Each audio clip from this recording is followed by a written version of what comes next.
Now this morning, our regular parenting expert joins us in studio to share some tips on how to stay energized until the end of the year.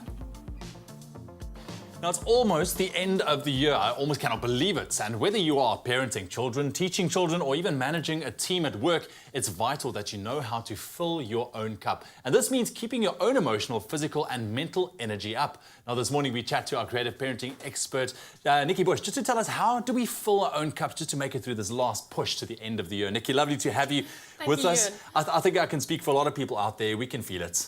It's been a long year. It's the countdown to the meltdown. It's the countdown to the meltdown. I love that. And we've just got to make sure we don't actually melt down. Yeah. So how do we not do that? How do we fill our own cups to make sure that we have just the last bit of energy for this push?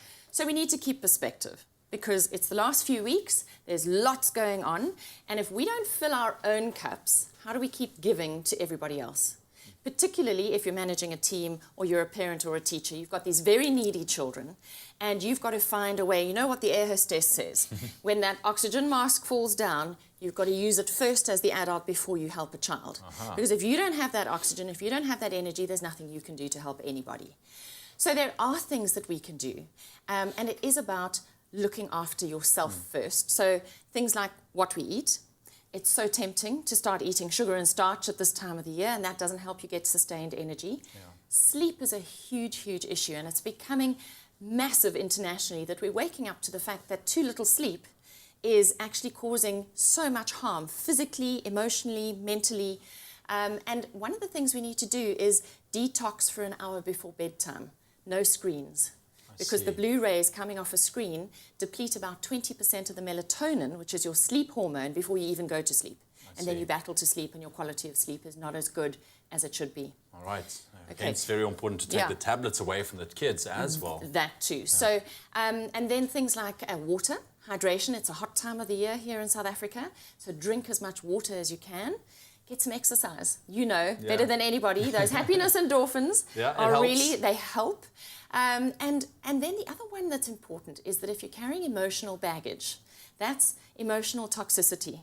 And that kind of overflows into our children, into our colleagues, and it doesn't help anybody. So we need to try and resolve some of that emotional baggage.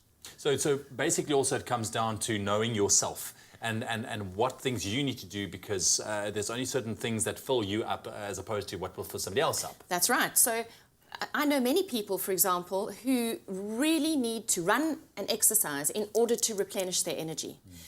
I, for example, because I'm in the public eye a lot, I need to withdraw into my cave. I need to be alone and I need to be quiet, even if it's just for 20 or 30 minutes every now and again, just alone, no music, no nothing, just quiet. And then what about things like baking? That's something that I would do on a weekend, is to get a multi-sensory experience that's away from a screen that fills my cup.